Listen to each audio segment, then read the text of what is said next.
Everybody ready? Come on, let's go. The Rick Thorne Show! Let's go! The Rick Thorne Show! Let's go!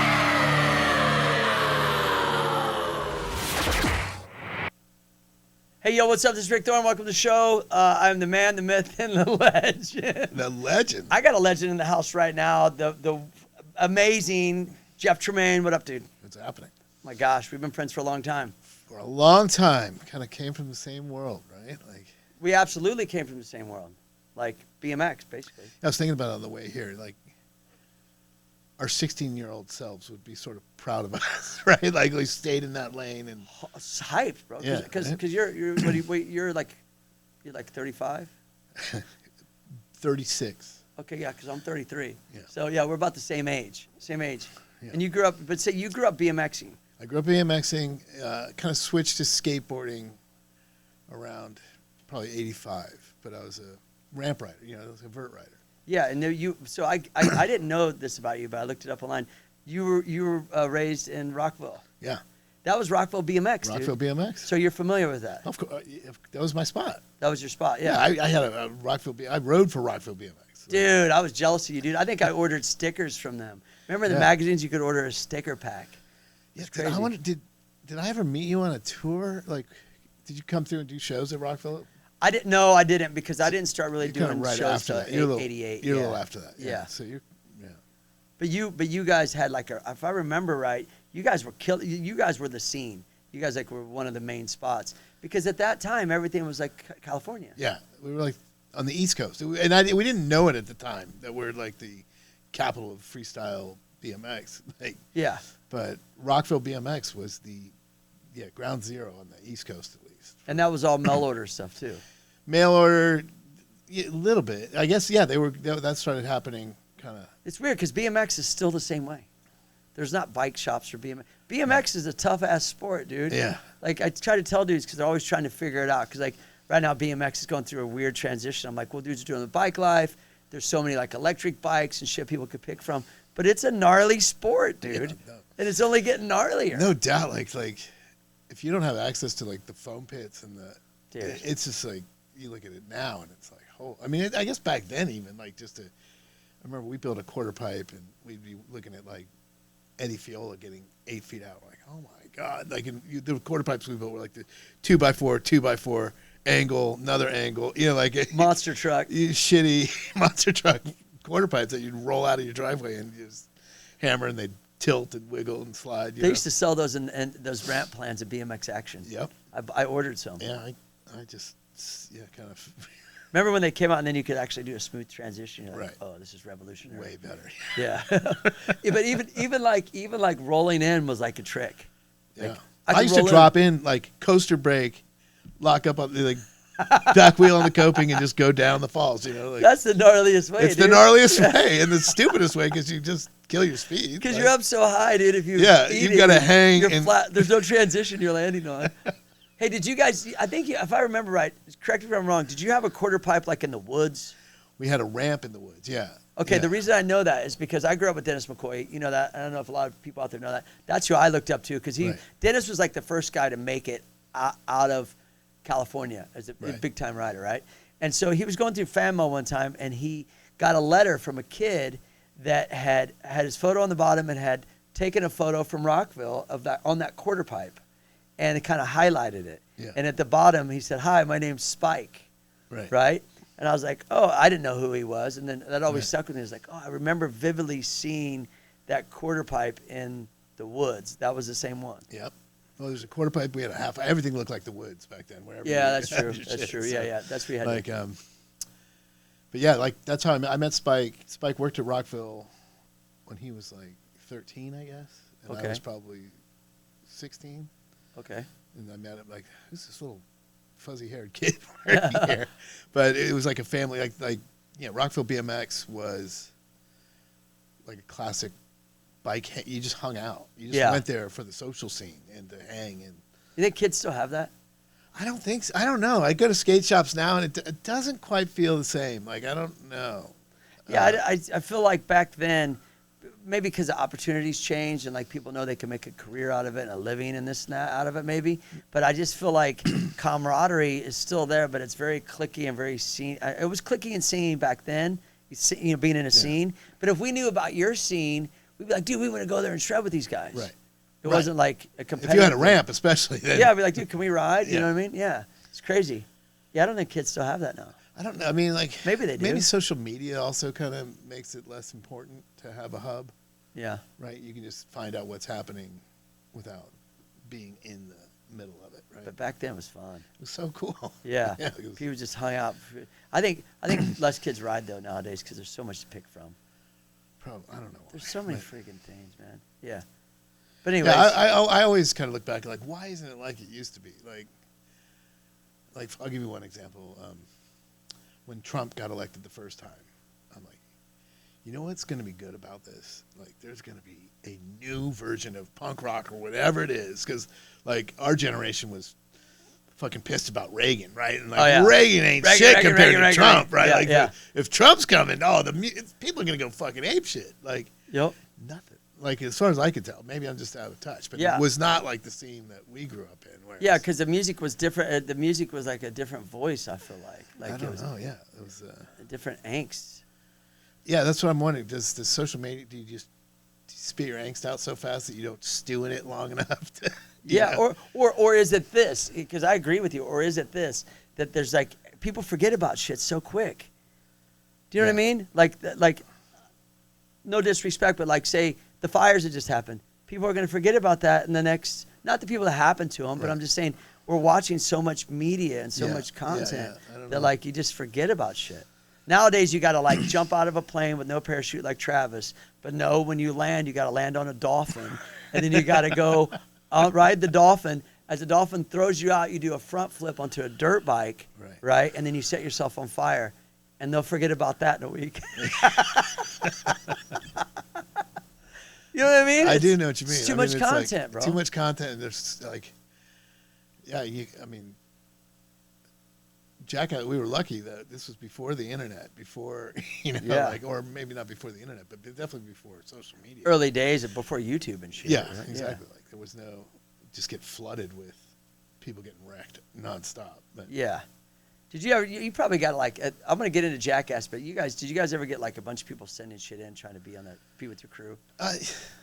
Seemed like people would they wouldn't know where to send it. You know what I mean? Like where would you send it? You'd send it to MTV. MTV wouldn't give it to us. So yeah. We didn't have a. That's before you formed Dick House, or you had. Well, I had Dick House, but we didn't like have an address that people knew about. It wasn't. Like, it was secret. Yeah. Yeah, kind of like just a production office. That's crazy, and it's crazy that you guys went like. You went to high school with Spike too, right? I went to. So I met Spike at Rockville BMX. Yeah. And I lived in Rockville. He lived in Bethesda, which is like 20 minutes away from each other. And then my family moved, so I went to a new school in 11th grade, and then Spike went to that school for my senior year, his sophomore year. We went to high school together. So did you guys ever? And the reason I went back to that is because I wanted to say this earlier. Did you guys ever think like that you would be like, all right, we're going to go to Hollywood, we're going to do this thing, we're going to stay in the same industries? Because you guys have done so many projects together and still friends. No, but you know what's interesting is it was the summer of 1984, and I just got reacquainted with this because there was this big history of freestyle book that just came out, and I went to this event. And I missed it. I was going to go, but I got flooded with all the, you know what, it's really true that it was Team Haro coming through and doing a big show at Rockville BMX, and Brian Blyther, Dave Norrie, and Wilkerson, we hung out with them for like the whole weekend, and basically then that summer they kidnapped Spike and took Spike on the road with them, took him out to California. He was 15, 16 maybe, right? And so then he went out to California, and that sort of changed his trajectory. Like he knew that's where he wanted to be after that tour. He came back to school the next year and then did it again, went back on the road with Haro that next summer, and landed a job at Freestyling, basically, with Jenkins and Mark Luman. And so basically my senior year in college, my sophomore year in college, my junior year in college. Were you still riding at that time? I was skating. More skating. Okay. Mm-hmm. Okay. I was in St. Louis. Oh shit! You went to St. I used to I live went in St. Louis. I went to Washington University in St. Louis. Okay. And, this is 19 through 85 to 89. And Spike moved out to California. And so then my spring break or whatever, I would go out and visit him, stay with him and Lumen, and got to know those guys and knew that, God, I'm like, I fucking love this scene, man. They've got it figured out. And so it just turned out right when I graduated, they needed a new art director for freestyling. Spike gives me the call. I send my portfolio in, and like I knew that I wanted to do that, so I geared my portfolio. I wasn't really studying graphic design in college, but I was taking some classes. And then when I kind of came out and hung out with Spike and everybody, I geared my portfolio, hoping that something like that would come up. And so Awesome. I sent my portfolio out, got the job right out of college. So moved out. So it was freestyling. It was freestyling that I got hired for. And right when I moved out, like, and I didn't know what the fuck I was doing. You know, I was just winging it. Like, yeah, I know how to do this. And, Yeah. and I lived with Jenkins, and we were all hanging out all the time. And right then, BMX Action and freestyling merged. And then it became Go, like, my So did you ever work on episode. any episodes of freestyling? My first issue was an issue of freestyle. Yeah, it was. Well, I think trying to think. Yeah, I did an issue of freestyling, and then it went to Go. Yeah. went to Go. Okay, this is awesome because I brought some stuff. Oh shit. Yeah, and I was like, okay, because I knew about Go, but I didn't know about freestyling, so I didn't know that because freestyling was rad, Right. but Go was super rad. I brought a couple issues. Nice. That's it. Now, things here. Look at those relics. You see that, Jeff? I laid out every episode of those. Look at that one. Look at that one. Wait, which one is that? Who's on the cover? This one was rad because this is Dennis McCoy. This was like the raddest like BMX, magazine, and that one's good. Yeah. I think I'm in all these. They're like here I am. Yeah. This one right here. I'm gonna floss. See That's that? actually when me, Spike, and Matt went to Texas on a road trip. Right? Yeah. I saved all my magazines. That's so cool. These are in perfect condition I too. know, Holy right? shit. Yeah. Pretty good, dude. Yeah. Yeah, bro. And so, oh yeah, yeah. Sorry, yeah. Pretty rad, dude. Right? Pretty great. Yeah, this is awesome. Yeah. I saved all of them. This is the I only beginning. saved the ones I was in, though, bro. Why would I save it for someone else being in it? This is the beginning of my career right here. Right there, right? Because that Set issue, everything in motion for me. yeah, right. Yeah. How long did this magazine last? 2 years, and it folded. Basically, went out of business. So, so I went freelance for a minute, and then I got a job over at Snowboarder magazine. I was the assistant art director for Snowboarder, and Spike was shooting pictures with World Industries for Rocco back then, and Rocco tried to do his own magazine, a skate magazine called Big Brother. So he put out his first issue, and he didn't like it. He was really unhappy with how it came out. And so Spike told him he should call me. Like, I could put it together. And you were living out here then at this time. I basically lived in San Pedro, and I was commuting all the way down to deep Orange County, the deepest of Orange County, to work at Snowboarder, which was like a hour-plus commute each way, and I was fucking hating that. But when you did Go, everything was more up. I was right in the South Bay. Yeah. Got it. Okay. So, so I go meet with Rocco, and Rocco gives me a job, like pays me more than I've ever made, and just Awesome. gives me full freedom to just run a magazine. So I got to now figure out, how do I make this into a magazine? And you were full skating still at that time. I was still, full on skateboard. Yeah. So Well, it's funny because I brought an issue of that too. here we go. Look at you. I know what's up. I've actually brought a couple. And the reason I brought this one, I saved everything I was in. Yeah. But like this one here, can you see that, Jeff? Yep. Okay. This one here, I remember you guys ran a photo from Warped Tour, right? Photo from Warped Tour of me and Cab, and I was like, holy smokes, I'm in Big Brother. It's in here somewhere. Let me find it. But how long did you work here for? You did this whole magazine? I did all the layout, and I was sort of the boss. Oh wait, no. What's this one? Yeah, keep talking. Like I was, sending all the writers out and It's right there. the photographers. There you go. Look at that. Me and Cab Warped Tour 1998. Yep, I did that layout. Did you? Not one of my best layouts, but I did that one. Dude, this. I don't know if I wanted to tell you. This put me on the map. Really? Yeah, I got That all my picture? sponsors. I started touring the world. No, more people started to know me in the skate world. Nice. You know, because I was always kind of the dude that was more kind of like. How appropriate is it that you're in that issue too with the punk with rock the- cover? I know, right? Like that throwback. Jeff Rowley. I love that cover. Yeah, dude. I mean, you know all these all too well. Yeah. Yeah. Yeah. Pretty rad, dude. So how Yeah. long did you work here for? From 92 to 2000. Oh, shit, that was a long run. Long run. Oh, shit. Okay. Basically, so Rocco in 97 sold it to Larry Flint. And Okay. Larry Flint started publishing, Hustler's publisher who has passed away since. But so yeah, from 97 until 2000, I was and then I moved into mid-Wilshire area. Oh, so you were right there. And then, I was never going to commute again. So wherever the work was, that's where I'm moving well, to. that's the spot to be anyways. It was a good spot. So in Big Brother, we started making videos, like just documenting, our shenanigans and other people's shit. And it was really, Big Brother was all about the personalities, right? We weren't going to compete with Trans World and Thrasher for the best skateboarding. We had access to some good skaters, and we were the first one doing video grabs, so we could be ahead of the game as far as the technical tricks, because we were doing video grabs instead of shooting sequences. Oh, okay. So that was sort of cutting edge. Well, you mean video grabs? So what you would You would just take a video and grab frames and show a sequence, so you could show it in print. Yeah. Oh, okay. Print. Okay.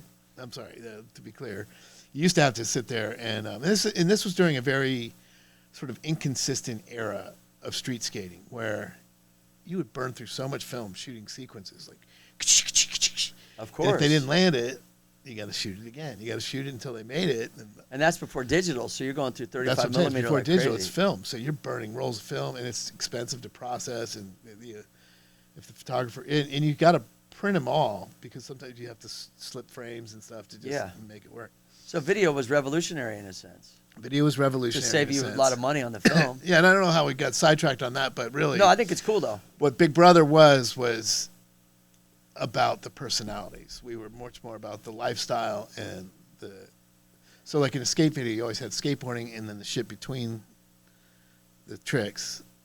That was our lane, right? Yeah, Right? that's what made it fun. That's what made it fun, Yeah. right? That's what gave the videos personality, and that's what we were always looking for. Do you think the sports still have that? Yeah, they still have it, so I think so. I think so. Yeah, because they're out in the street. You're always going to have that, and that just gives it the flavor, Yeah, you need the flavor. You guys were the flavor. Right, and so we started making videos, and really, after the second video, Knoxville was writing for us. Pontius was working for us. Wee Man, Steve-O was a contributor. Like I had these guys, so after we made the second video, where Knoxville basically did all the self-defense test on himself. Oh yeah, anyone out there, you should.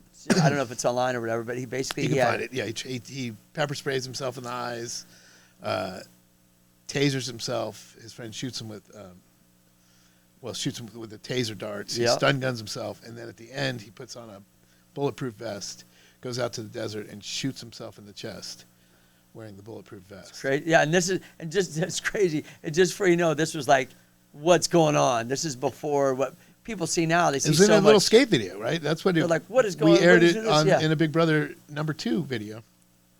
And after that, as I'm putting that together, I called, first I talked to Knoxville. I'm like, we should make this a TV show. And he's like, yeah, fuck yeah. And so then I went and met with Spike. I'm like, Spike, I think I've got a TV show here. I don't know what it is, but it's just kind of like I said, that stuff in between the skate video, and he was into it and basically had all the hookups. So once again, Spike kind of led the way. Yeah. No, that's crazy. So it was all the flavor in between that led to that's how I describe it to someone who understands it, right? Like, So when Jackass cracked off on TV, it wasn't revolutionary to anyone who was who was a skateboarder or a BMX guy, right? Because you'd just grown up on videos and knew that you've been language. in that industry and you understood how it was shot. You understood the language of the editing. But to a lot of kids, it was like, what is this? Yeah. This is something totally new. And to us, it wasn't. It was just, we're just making a skate video just with not much skateboarding. Without the skating, yeah. Well, some, but not, Right. yeah. Dude, that's rad. And so, but I remember interviewing you before. It was going to be a different name at one time, wasn't it? Didn't you kick around a bunch of different names? We did kick a bunch of names around. We landed on Jackass pretty quick. It all came together sort of magically. I think I named it. Knoxville put the Minutemen theme song to it. Yeah. And I don't know. And it was, and then Helvetica, like the lowercase Helvetica was one of our old standards. That goes back to the World Industries days. So got it. I think what made it good is because it was so organic. Yeah, we always like. That's what made it fun. It didn't seem like it was forced. None of it seemed forced. You know, I'm a graphic designer, but it was always anti-graphics, and it was just plain. Everything has to be just stupid and backyard and homemade looking. And it worked. And it works. It still works. People love those. You know, how many have you done again of Jackass? We've done 4 Jackass movies, and Bad Grandpa is sort of born out of it. So Bad Grandpa's cool too. Did you ever think it would get to where it's at? Fuck no.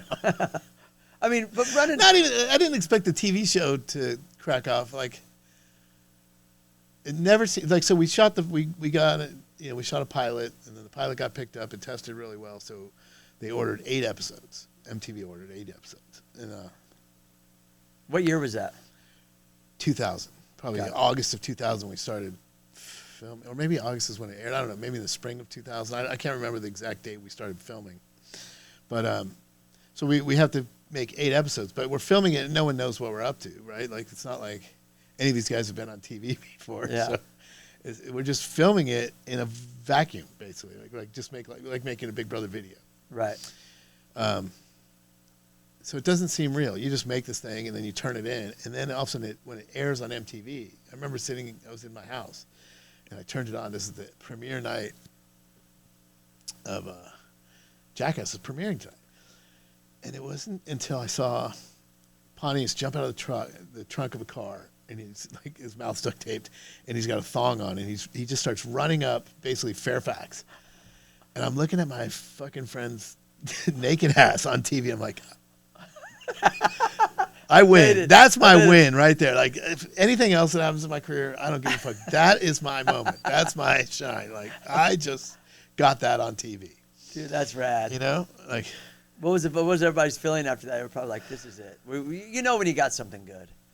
It was weird. Like, so we started shooting the second season, but the first season was still airing. We got picked up and we're shooting the second season. And I remember we're at a bar, and we watched the episode where Steve-O kind of jumps off a ladder into a pile of elephant shit. And we're at this bar in Florida with Steve-O.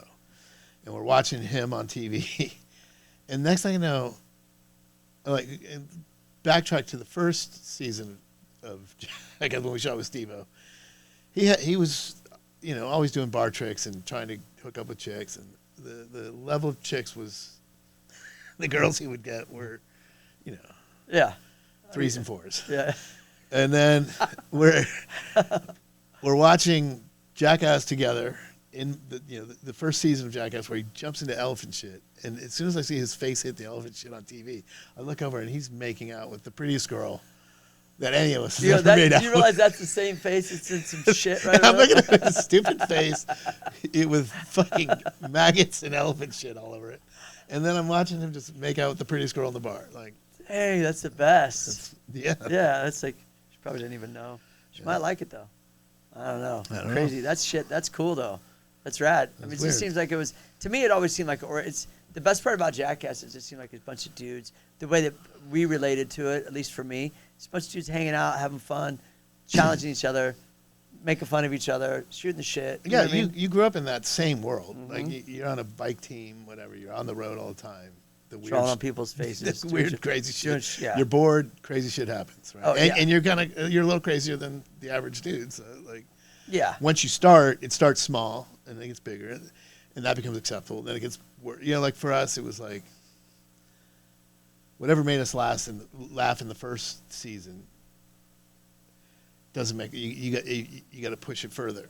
Yeah. You naturally do. You don't intentionally do it. It takes that much more to make you laugh. Well, it's kind of like making a skate or BMX video. It's like you're only as good as your last video part. Right. So or you're as good as your last record you write or whatever it is. So. Right, but you can't go out of your way. You can't. You just have to let it happen. Now your skills getting better. You understand what works, what doesn't. You know, it just you naturally get better or worse, whatever you want to call it. With Jackass, we were evolving, devolving. You know, like Do you think it devolved? it definitely did. Like, well, for what made us laugh, we were, you know, like being naughty, right? Like, like at first, you know, don't pee on his shoe, you know. Yeah. You know, next we're peeing in each other's fucking beers and like, next Going thing you know, you're trying to fucking shit on him. Like, it just keeps going, you know. Yeah. Like, How far can we push it? yeah. So. Was there anything ever happen where you're like, dude, that was too gnar? Sure, you got some. Yeah, that happens. You get there. Yeah. That one. Didn't Johnny get hit by the bull? That was a pretty gnarly one, wasn't it? He got hit by a lot of bulls. He did, huh? And now I just like, if you like, my algorithm on Instagram just thinks I love seeing people get killed by bulls. So, and there is a lot. Bulls are really, if you want a consistent animal for footage of trying to get someone hurt, you play with a bull. I'm gonna Google that later. And check Holy this out. shit, it is bad. They're brutal. Yeah, I saw one recently. Who just jumped up. A bull jumped up into the. I don't know much about it, but he jumped up into the people over into the. But you see, like these guys. I got one the other day where this guy is like, he's on the street. You know, it's one of those like run with the bulls kind of situations, and he's taunting the bull, like moon the bull, and the bull fucking catches him, horn up the ass, and just flings him. I mean, straight up the ass. And flings. I mean, it is so gnarly. Gnarly, dude. Yeah. Don't fuck with the. Hey, they always said, fuck with the bull, you get the horns. I mean, you know, bulls are very consistent. You know. I brought something else. I love the Jackass story. I love your little bag of tricks you've got over here. Well, that's why I put my helmet in. I like to show up my. Wear your helmet, kiddos. You end up like me. I brought something else that you were part of. Can you guess what it is? I cannot guess. You've done so much stuff. I was looking at your resume. I was like, I think he's qualified to be on the podcast. All right. Well, thank you. I'm kidding. I'm joking. Look, this one will bring back some memories too. That's it. Dirt. Weren't you part of this too? I was. You know, you helped write a writer. I did an article in it. That was basically Spike, Lou and Andy. Yeah, but I saw. I always put you together with them though. Yeah. So when this came out, with them. yeah, and so I was looking at the credits in there, and I was like, oh yeah, well you were a contributor in this thing too. Yeah. So crazy, right? I kept these. That's crazy. Yeah, wild. I got the one with the Beastie Boys on the cover. Yeah, I was there for that. I went on that shoot. And interview. So So this one was more Andy, Spike, and Lou. Yeah. Yeah.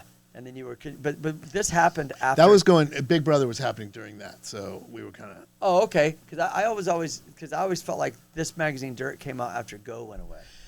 That's where it started, but then they were going on when I was already. And then it happened at Big Brother. So you were doing okay. So then what was it like back to Big Brother? What was it like to have that? Because I wanted to ask you earlier.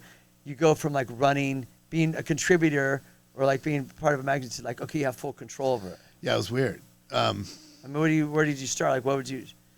Like, well, I had to find writers because I'm not a writer really. So I had to first find content. You know. So, yeah. But I was plugged into the right group. Like even like Andy and Lou in the early days would contribute. Spike gave us some photos, and then you start to meet the right people and. Yeah. So. Yeah. Because that would be like a lot to say. Like you got this whole magazine. It's kind of like hit the jackpot. It was unbelievable too, because Rocco like financed it. There was no one telling me you can't do that. In fact, it was pushing it further than I was ready to. Because Rocco pushed things. Yeah, I love Rocco. Like you're working for Rocco, who wants to push things and basically wanted to make it a boob magazine for kids. Like, yeah. So you were like, this is cool. So you're. Yeah. I mean, like, look, I'm not here to censor anything. Yeah, exactly. That's cool. Yeah, that had to be like, I mean, in a way, and in fact, like, I tapped into, like, it was basically Sean Cliver and Mark McKee were the two artists there, and they can both write. Mark McKee from BMX, you probably know. Yeah, he used to write for Skyway. Yep. Yeah. He was an artist at World and started writing and basically. You started to use your connections. He and Cliver became two of the main writers just because they were with us all the time. Did you ever think about doing a TV show called Big Brother? I thought about it. There is a show called That's Big Brother. Jackass. Yeah, that's Jackass. Yeah, true. Well, that's Jackass, but no, there's actually a show called Big Brother. But Oh, there is? Yeah, it's a big, totally different than what we do. So. Oh, okay. Wild. That's cool though, man. So you went from the magazine world, and then once you got into the TV world with Jackass, you started to do a number of TV shows.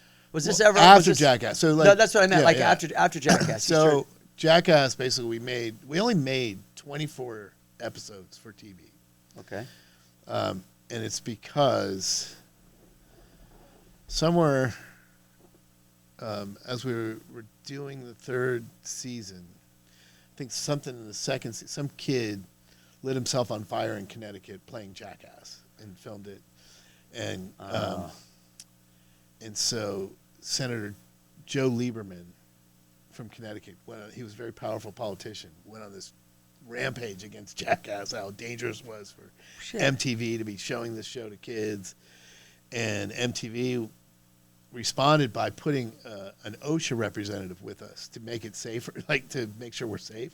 Right. But an OSHA representative, I don't know if you know what that is. I don't. It's the occupational safety hazard. Like, it's a guy that's there to look at a factory and say, oh, that's not safe. You got to have 6 steps. You have to be harnessed if you're going up higher than this on a ladder. Got it. It didn't make sense. We were trying to hurt ourselves, right? Like, Yeah, and he's like, don't do that. like, Don't, you can't only jump off a 4-step ladder. You can't jump off a 8-step ladder. Don't go over 4 feet, bro. Right, and You're like, I'm gonna go 8, bro. I'll give you Shut up. I'll give you an example. We, on a whim, shot this bit called. We were shooting something in Florida, and Dave England comes to me. He's like, "Hey, I thought of something that would be funny. What if I ate the ingredients of an omelet, threw it up, and we cook it, and then eat it?" And I'm like, "That's better than what we're going to shoot today." So we just, on a whim, just set up Chef Dave in our hotel room, and he, eats the eggs, eats the cheese, eats whatever, and pukes into the frying pan and cooks it, and then fed it to himself and to Steve-O. And we turned that in. It was fucking hilarious because, like, Manny, the guy who looks like Tarzan in the Wild Boys, like, he's with us. Awesome. It's just mayhem. Like, everyone's throwing up, like, filming it. And we turned it in, and, like, once all this OSHA shit was happening on us, like, was that cooked at 108 degrees? I'm like, probably because it's cooked, or whatever. I'm just making that number up, but it had to be a certain number that this guy put on it, and I couldn't prove that we cooked it at that. Oh my god. So we couldn't air that, and I'm like, fuck that. We're doing it again because this idea is too good. So, but whenever you do something again, it's lost its spirit, right? Of course. Yeah. So we're just being dicks, like.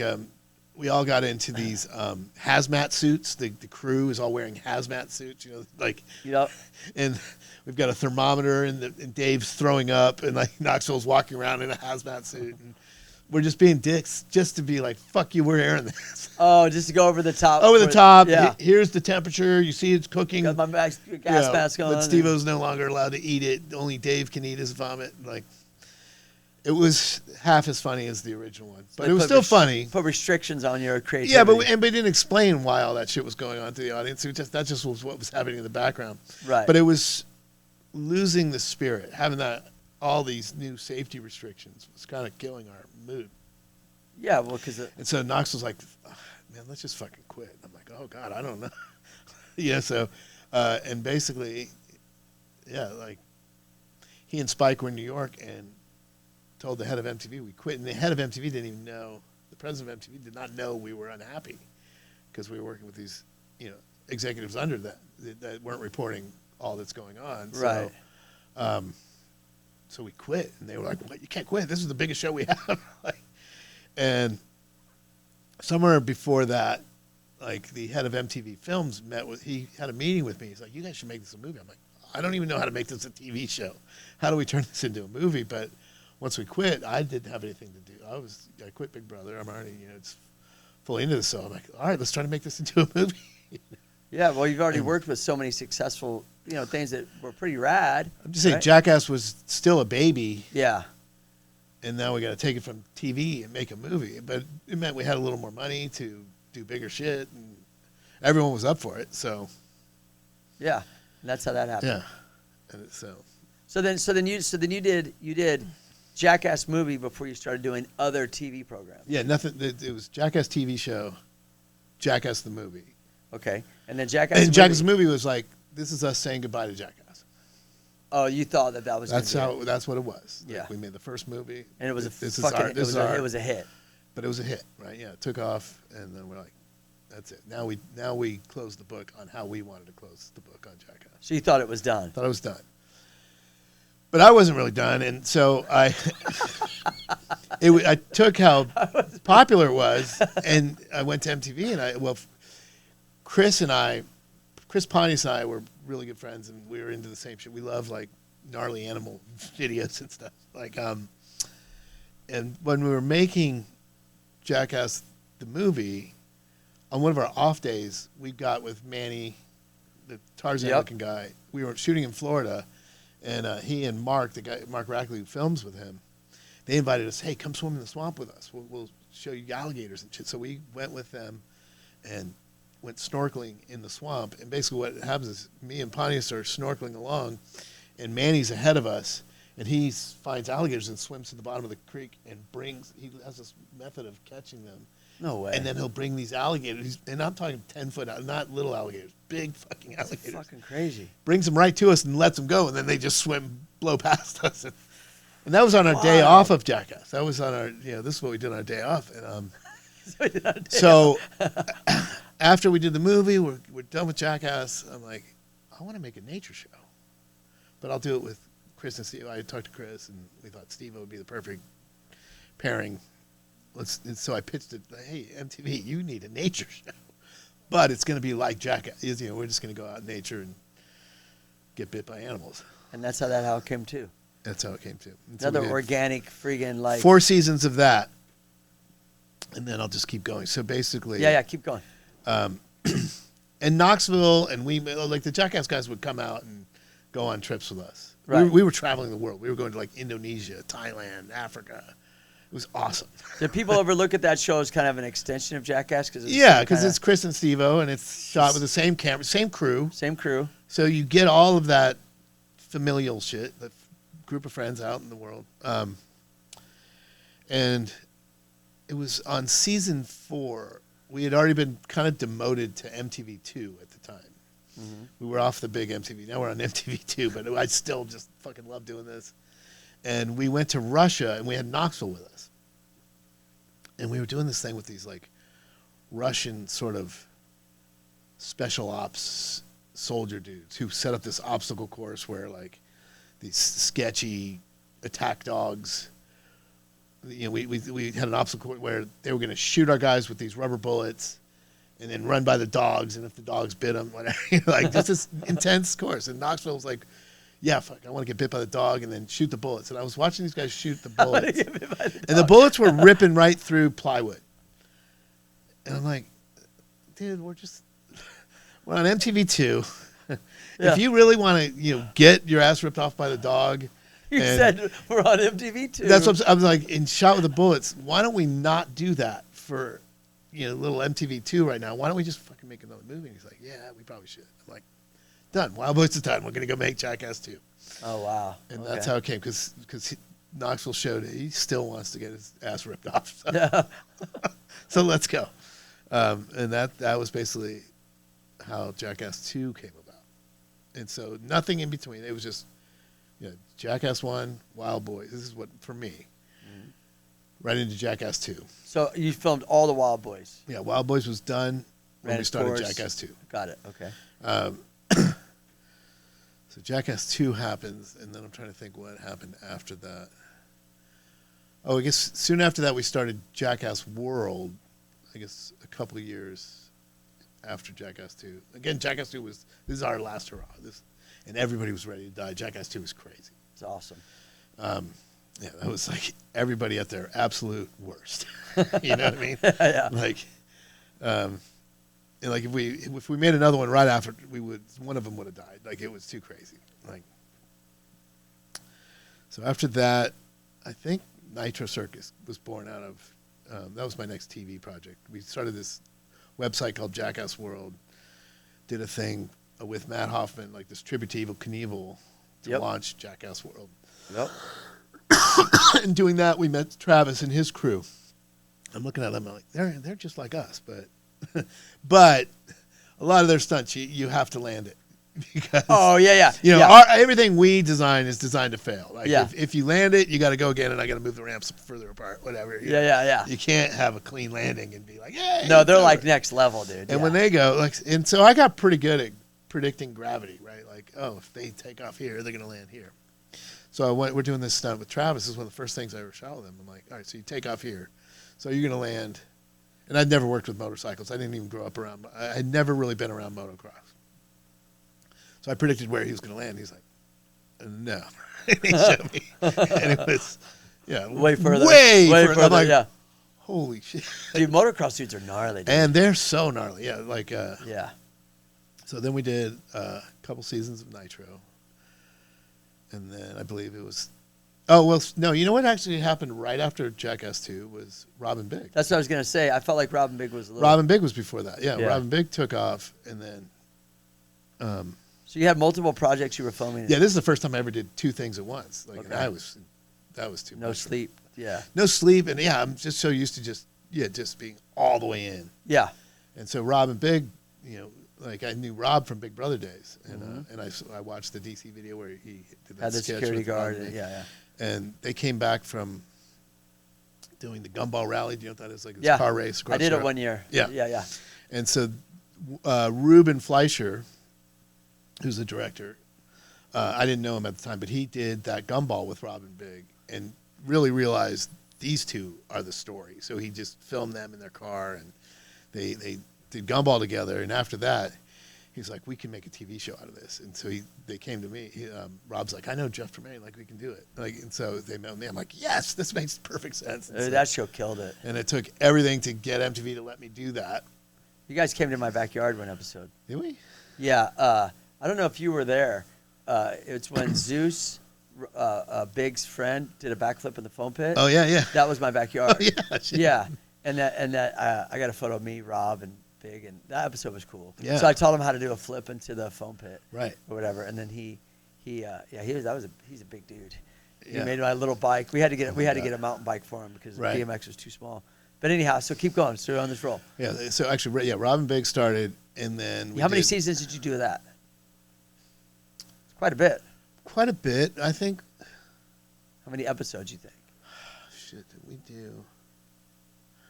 I think it was four. It was probably 32 episodes, maybe. How many? Something like that. Eight episodes in a season? Is that what it was? That's how it used to be back then. And then they started extending the seasons to be a little longer than 8. But Yeah. I think we did 4 seasons of Robin Big, and then Fantasy Factory kind of grew right out of that. It never was a break. And did Fantasy Factory have? Yeah, that's another classic one, TV show. So did Fantasy Factory have more episodes than Robin Big? I feel like it did. It did. Yeah. So then Robin built his name up, and then he Built his name up, had this idea to make this Willy Wonka type factory, like where all his business ventures, but like they were going to be funny and crazy, right? Yeah. And designed this whole place. But this is him. They're running wild. Like Rob doesn't need me around or anyone around. Yeah, Rob, well, I mean, Rob's a pretty creative guy. He's pretty Yeah. outgoing. He seems like he always reinventing himself and doing stuff. He just was driven. And, Driven, yeah. Driven's the word. like really creative. Driven. Had a vision of how he wanted it. And we found Shane Nickerson and Ruben, like everyone. So then they were able to do that while you're doing this. And then I found, so I did Nitro. Did Nitro, and then they're doing Fantasy Factory. Yeah, and I'm involved in both. So, Of course, but, yeah. So then when did the next Jackass movie come after that during all this? When did that idea come back around? I want to say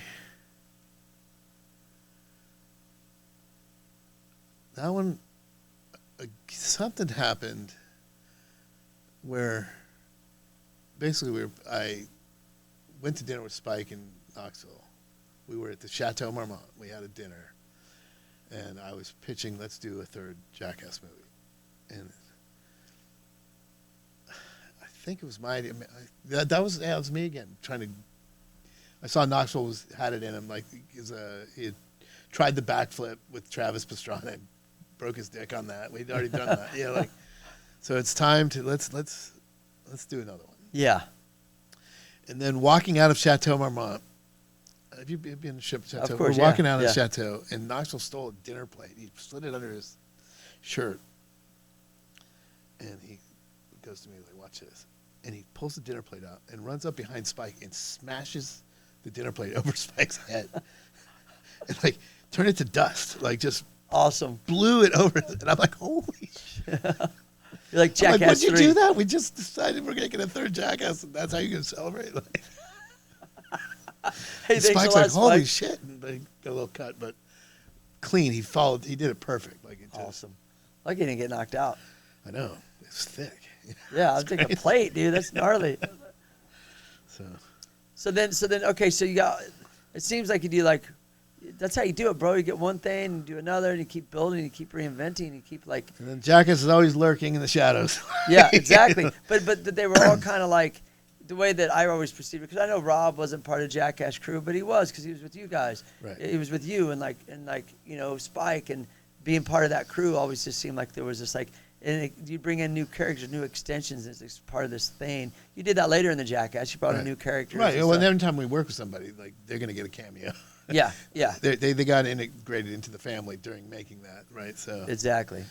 So then Jackass 3 happens. We decided to shoot it in 3D and just trying to end 3D. So we just thought of the dumbest things we wanted to see in 3D, and that's what we did. We filmed it in 3D. You know, we actually had 3D cameras shooting it all. But that was another hit. I don't think one thing you've done hasn't been like a hit for people. I'm being honest. Like everything you guys have done has been awesome. Thank you. Like and then you go from like the Robin Big to then the whole ridiculousness thing. You guys are part of that. Yeah. But I want to get into movies. What do you think? What do you like better? Do you like movies or TV shows better? Because you're starting to do more movies and stuff, aren't you? I mean, I'm in.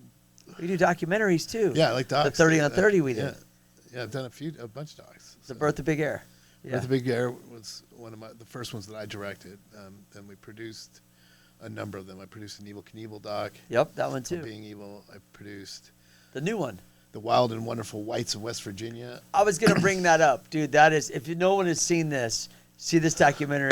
It is awesome. I think you can find it again. It was gone for a while, but now you can see it. The Wild and Wonderful Whites of West Virginia. Dude, it's amazing. Scary. Yeah.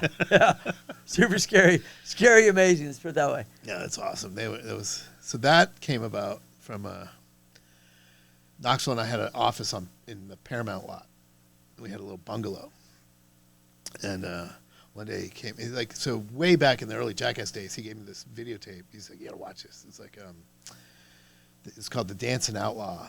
This guy named Jesco White. He was like a clog dancer, but he thought he was Elvis, and he was on drugs, and he was crazy. It was just really a funny video. But it's a documentary, you know. And we watched it all the time. And then the second one came out, we watched that all the time. And then one day, years later, we're sitting in the Jackass office. We're sitting in our Dick House office, a little bungalow in Paramount, and he comes, he's like, dude, last night I met the guy who filmed the Dancing Outlaw. He's like, and he told me he has hours of footage from before, like just unseen stuff. I'm like, oh, we should figure out how to put that out. Let's make it, because Knoxville's other friend was shooting Jesco currently for Vice magazine. Okay. And so we brought in this guy named Julian, who he came in, gave us all this old footage.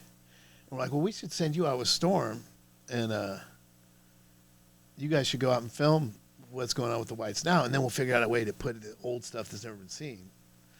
And so they come back, they go out for a week and film. And Jesco's kind of just a little bit older and out of it, but they just get into the weeds with the family and just start. They come back with this craziest footage. Like, dude, I'm like, craziest. Holy shit. And so we're like, all right, you need to go back out. Like, this is what it is. It's about the White family. It's not about Jesco. It's the whole White family. And they're like this outlaw, Wild from West Virginia. And so never even looked at the thought old I was shit. raised I thought crazy. we were going to, this was going to be a vehicle to put out the old stuff of Jesco. I never even watched it. It was just all new shit. This is what it is. Yeah. Seems like a lot of things that you've done have been like, just kind of, but maybe you got an eye for it too. You definitely got an eye for it. But like, it's an organic kind of vibe. It's more Those organic. are the best, dude. It's the best. It's less of an eye for it, I think, than just creating a culture or being part of a culture that just Yeah. spreads around and people want to be a part of it or think this is my chance, and if it's the right fit, then I give it a chance. So Yeah, dude, all of it's good. You guys, anyone out there, you got to see that. The wild, what is it called again? The Wild and Wonderful Whites of West Virginia. That's it. Tongue twister. Yeah. It's good. What's up with this new docu-series you're doing? Well, that's done. So I did a thing on 80s hair metal. And, Right. I wasn't even a hair metal fan. But what happened was, here's another part of my career. In 2000, when we were about to do the first Jackass movie, this book, The Dirt, came out, which was the biography of Motley Crue. Mm-hmm. And we all read it, and we're like, holy shit, this is crazy. This is crazy. Every one of us read it and loved it. And right before we started making the movie, MTV Films optioned it to be made into a movie, The Dirt. And so I told this guy, I hadn't even made Jackass 1 yet. And I told the head of MTV Films, I'm like, you should get me to direct that. I was just kidding, pretty much, but I did want to do it. But Yeah. And he's like, of course we should. And it blew me off, like, didn't Yeah. have to, like, go make the Jackass movie, Yeah. That's what you're good. So years later, after I made Bad Grandpa, it was after. It's another one. It was after Jackass 3. Dang. You got After a lot of them. Jackass 3 had come out, the script, there was a script, but it wasn't great. Of The Dirt, it became back available. Like MTV Films had given up on it, and so Rick Yorn's company picked up Rick Yorn, not Rick Thorne. His company picked it up. Wait, that's what Rick Yorn? There's a Rick Yorn? There's a Rick Yorn, a big, powerful Hollywood man. Rick Yorn. I'm Yeah. Rick Thorne. Let's collab. What's We up? should. We call ourselves Rick Thorne. So his production company got the rights to it, and I'm like, I need to do that movie. It's more now than ever, because having lived through, like, being with Jackass was like being in a band, a very self-destructive band. Of course. We went through all the same shit, different All levels. the same shit. But Yep. it's so relatable, even the addiction and all the bad stuff that comes with that. Like, Yep. So I really felt like I can tell this story from someone who's just been right there, and I'm an 80s kid. Yeah, the gets to instruments see. were different. It's the same. You're on the Right. road, you're partying, you're And I like ups and Motley Crue. downs. I wasn't a huge Motley Crue fan even, but I did like Motley Crue. I like the first record the best. Me too. Yeah. But Merry-go-round I like the hardcore round. stuff. Yeah. Anyway, I sold myself to Rick and the producers on it, and then I had to go win over the band. That was tricky. Like, so I had to go convince Nikki and then Tommy and then Vince, everyone, that I'm the guy that should tell your story. You had to go separate, probably. Yeah. Right? Yep. Yeah, go to his house. Go to Yep. his house. Yeah. Tommy was probably pretty cool. You know what's funny? It's like, I met Tommy a lot. I've hung out with him a few times. He seems Right. pretty cool. right. So I was super nervous to do Nikki. I had to do Nikki first. Right? And just put in all this prep, thinking, oh man, he's going to be hard. I know he's the brains. He's going to be the guy that's going to be really hard to win over. And Nikki was so chill. Yeah.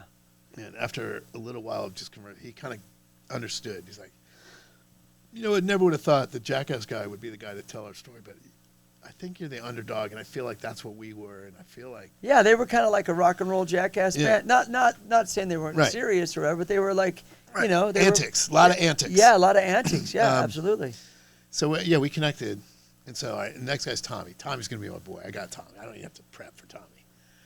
Go to the interview with Tommy, and he fucking grills me, like, just like, how are you gonna do this? But like, I'm like, Opposite of what you thought. holy shit! Like, and so I had to step my game up and like keep it on the rails, and like, but he super grilled me in the meeting, so I'm like, oh fuck, that didn't go well, and I get in my car, and I'm thinking, oh shit, and all of a sudden I get this text.